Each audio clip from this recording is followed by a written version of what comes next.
اللهم صل على محمد وعلى آل محمد كما صليت على إبراهيم وعلى آل إبراهيم إنك حميد مجيد اللهم بارك على محمد وعلى آل محمد كما باركت على إبراهيم وعلى آل إبراهيم إنك حميد مجيد۔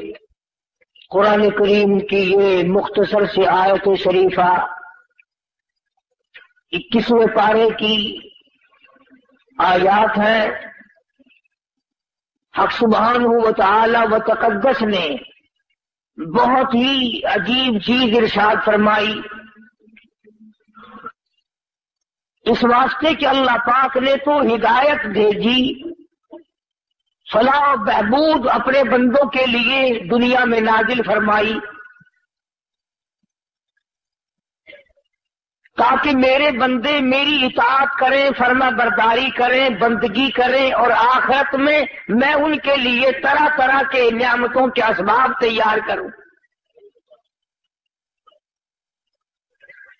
حدیث میں ہے، ارشاد فرمایا مدنی کریم صلی اللہ علیہ وسلم نے کہ تم دنیاوی حسن و جمال، زیب و زینت،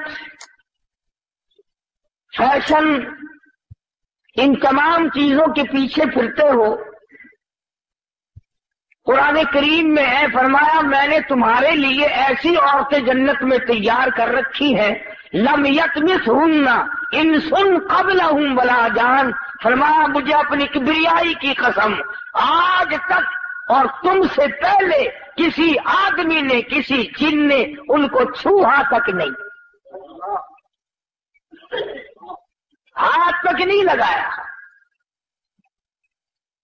اور ارشاد ہے محمد عربی صلی اللہ علیہ وسلم کا، فرمایا کہ میں نے جو تمہارے لیے جنت میں حوریں عورتیں تیار کی ہیں، ان کی تخلیق بڑی عجیب ہے۔ یوں فرمایا اگر ایک حور دنیا میں تھوک دے ساری کائنات بے ہوش ہو جائے، اگر جنت کی حور مسکرا دے سورج کی روشنی ماند پڑ جائے، چاند کی روشنی گھٹ جائے۔ ارشاد ہے حضور کریم صلی اللہ علیہ وسلم کا کہ ان کے جوتے کی تسمہ جو ہے وہ بھی تسبیح بیان کرتا ہے۔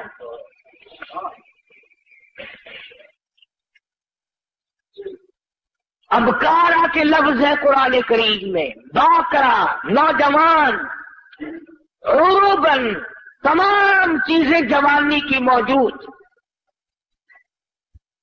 اور پھر کتنے مزے کی بات ہے کہ نہ ان کے کپڑے کا فکر، نہ وہ بیمار پڑے، نہ ڈاکٹر کو لانا، نہ فیس بھرنی، نہ دوا لانی، نہ کھانے کا فکر، نہ ناشتے کا فکر، نہ کپڑے کا فکر، نہ تیل کنگھی سرما سیاہی، کچھ بھی فکر نہیں۔ تو خداوند کریم نے فرمایا کہ دنیا کے مقابلے میں میں نے آخرت میں تمہارے لیے بڑا کچھ تیار کر رکھا ہے، تم اس کی زیب و زینت میں نہ الجھو۔ مگر چونکہ بندہ ہے بڑا گندا ہے اور مستقبل سے نا آشنا ہے، نا عاقبت اندیش ہے، یہ انجام کو سوچتا نہیں، سامنے والی چیز میں پڑتا ہے۔ جو چیز اسے دکھائی دے رہی ہو یہ اس میں پڑتا ہے۔ اور اگر اتفاق ہے دکھتا تو قرآن کریم بھی ہے، اللہ کا کلام بھی سامنے ہے، مصطفیٰ کریم صلی اللہ علیہ وسلم کے ارشادات بھی سامنے ہے، دین اسلام سارا سامنے ہے، مگر اس کی طرف نہیں جاتا بندہ۔ اس لیے قرآن کریم نے للکار کر آواز دی، وما هذه الحیات الدنیا الا لهو ولعب۔ اور لوگوں دنیا کی حقیقت کچھ نہیں دنیا عارضی جگہ ہے، فانی جگہ ہے، ناپائیدار جگہ ہے، بالکل ناپائیدار ہے، نہ باقی رہنے والی ہے۔ تم سے پہلے ہزاروں آئے، ہزاروں گئے، کسی کے ساتھ وفا کرنے والی نہیں۔ وَإِنَّ الدَّارَ الْآخِرَةَ لَهِيَ الْحَيَوَانُ لَوْ كَانُوا يَعْلَمُونَ۔ آخرت باقی رہنے والا آخری گھر ہے، اگر تم جان لو تو اس کی جستجو میں رہو، اس کی آرزو میں رہو، اس کی تلاش میں اپنی زندگی کا معقول حصہ خرچ کرو۔ یہی وہ راز تھا جو حضور کریم صلی اللہ علیہ وسلم نے صحابہ کرام کو سمجھا دیا تھا، اور انہوں نے سمجھ کر اس پہ ساری زندگی بسر کی۔ اعمال کی دنیا میں وہ لوگ سرخرو ہو کر آئیں گے۔ ہمارے یہاں تو صرف زبانی جمع خرچی اور کچھ بھی نہیں۔ چنانچہ قرآن کریم نے دوسرے مقام پہ نقشہ کھینچ کر کے بتلایا، وَاضْرِبْ لَهُم مَثَلَ الْحَيَاةِ الدُّنْيَا كَمَاءٍ أَنزَلْنَاهُ مِنَ السَّمَاءِ فاختلط به نبات الأرض فأصبح هشيما تذروه الرياح۔ قرآن کریم نے ایک مثال دی دنیا کی کہ لہلہاتی کھیتی ہو، سبزہ زار کھیتی ہو، مگر اسے کاٹ کے پھینک دو، وہ ہوا میں دھوپ میں سوکھ جائے گی، ہوا کا جھونکا آئے گا اس کو اڑا کے لے جائے گا۔ یعنی دنیا کی عارضی پن اتنا عارضی پنا ہے کہ اب اس کو کوئی ثبات دینے والا ہے ہی نہیں۔ اللہ اللہ کرنے والے لوگ، بزرگان دین رحمہم اللہ علیہ مجمعین، جنہوں نے اپنی ساری زندگی اللہ اللہ میں گزار دی، انہوں نے ان تمام چیزوں کو سمجھا ہے۔ چنانچہ وہ مکان، وہ دکان، وہ لمبے چوڑی بلڈنگوں کے پیچھے کبھی نہیں پڑتے، بلکہ ان کا تو کہنا یہ ہے، اللہ والے کہتے ہیں کہ ہر دن کو اپنے لیے آخری دن سمجھو۔ جب دن نکلے تو یہ خیال کرو کہ میرا یہ آخری دن ہے، کل کس کو آئے گی۔ اور فرمایا ہر رات کو آخری رات سمجھو۔ اور اگر دل اس پر جمتا نہیں، یقین نہیں کرتا،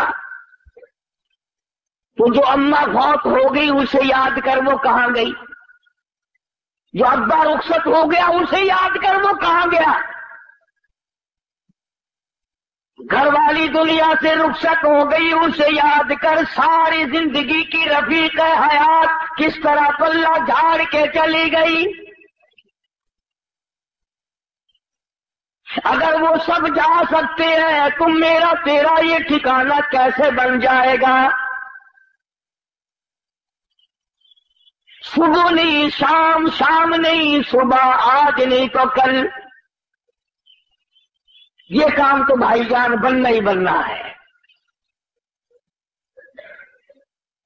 قرآن کریم نے اسی لیے بار بار فرمایا آپس میں دوڑ لگی ہے مکانوں کی، آپس میں دوڑ لگی ہے دولت اکٹھا کرنے کی، دوڑ لگی ہوئی ہے مکان بڑے سے بڑے بنانے کی، بڑی سے بڑے گھر میں شادی کرنے کی، اور یہ دوڑ آج تک نہیں لوگوں نے لگائی کہ میں کروڑوں سال قبر کی زندگی جو بسر کروں گا اس کا میرے پاس کیا انتظام ہے۔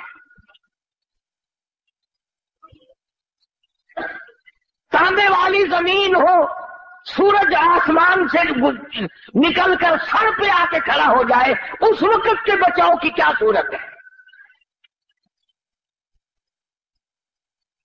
ایک بات یاد دلاؤں جو قرآن کریم آپ کو یاد دلانا چاہتا ہے، یہ جو دل میں ہے نا، اور جی ہم تو حضور کریم صلی اللہ علیہ وسلم کے امتی ہیں، سبحان اللہ سبحان اللہ، اتنے بڑے نبی کے امتیوں کو جہنم میں کون جانے دے گا بھائی؟ میں تجھے بتلاؤں، غلام ہے مدنی کریم صلی اللہ تعالی علیہ وسلم کا، سامان بھی حضور کا، غلام بھی حضور کا، چاچی بھی حضور کی۔ غلام بھی سرکار مدینہ صلی اللہ علیہ وسلم کا ہے، سامان بھی حضور کریم صلی اللہ علیہ وسلم کا ہے، اونٹنی اور ڈاچی بھی حضور کی ہے۔ سامان درست کر رہا تھا، سامان لاد رہا تھا، سامان ٹھیک کر رہا تھا، دشمن کی طرف سے تیر آیا، اس کے سینے میں لگا، وہ فوراً اسی وقت بیچارہ رخصت ہو گیا۔ صحابہ دوڑے، جنتی جنتی جنتی، غلام ہے کالی کملی والے کا۔ ہم تو نام کے ہیں نا، وہ اصلی غلام تھا حضور کا، اور سامان بھی حضور کا اٹھا رکھا تھا اس نے، اور حضور ہی کی اونٹنی پہ لاد رہا تھا۔ اندازہ لگا غلام بھی کالی کملی والے کا ہو، سامان بھی حضور کا ہو، لاچی بھی حضور کی ہو۔ صحابہ کہتے ہیں جنتی جنتی جنتی، آپ تشریف لے آئے، فرمایا ہوا فی النار۔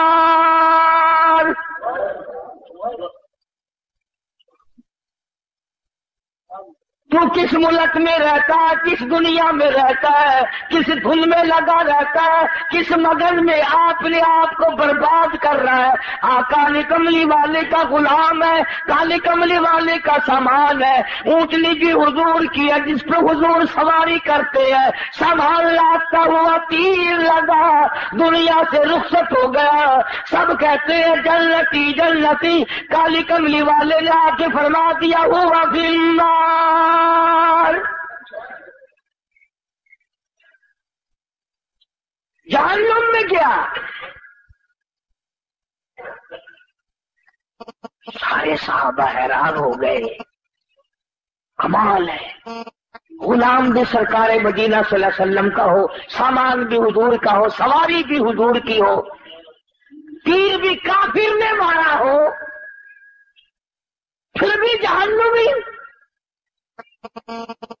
آپ مدنی کریم صلی اللہ تعالی علیہ وسلم کے ارشاد کا ترجمہ سن اور ذرا اپنے گریبان میں جھانکے، اپنے آپ سے پوچھی میرا تیرا کیا حال ہے۔ حضور کریم صلی اللہ علیہ وسلم نے فرمایا اس نے مال غنیمت میں سے جو ابھی تقسیم نہیں ہوا ہوگا، اس نے ایک چادر اٹھا لی ہوگی، میں دیکھ رہا ہوں اس وقت آگ کی بن کر سارے بدن پہ لپٹ گئی۔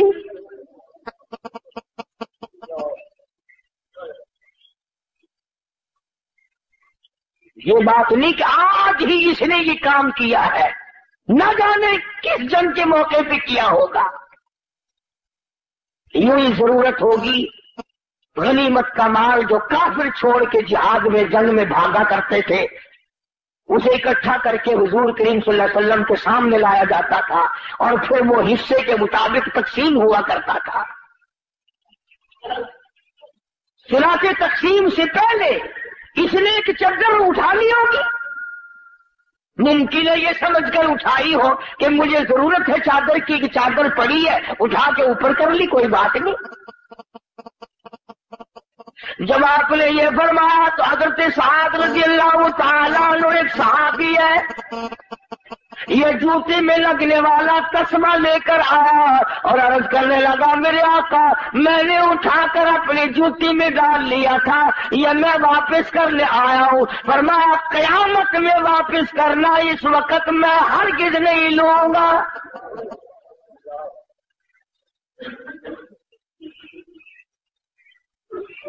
یہ جو ہم رات دن دغا بازی، فریب بازی، جھوٹ بولنا، بدماشی کرنا اور اپنے آپ کو نئے لاڈ بنانے کی جو فکر لگی ہوئی ہے، اس کا ذرا انجام تو دیکھنا، بنے گا کیا؟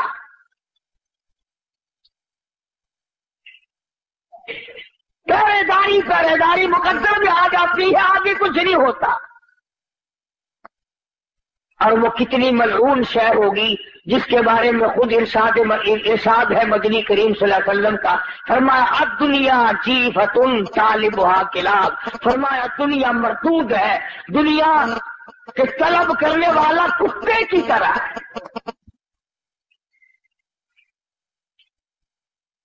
یہ کیوں فرمایا آپ نے کہ کتے کی طرح؟ جانور اور بھی تو تھے، اور جانوروں کی مثال نہیں دی، اور جانوروں کے بارے میں کچھ نہیں بتلایا، کیا بات ہے کتے کے بارے میں کیوں فرمایا؟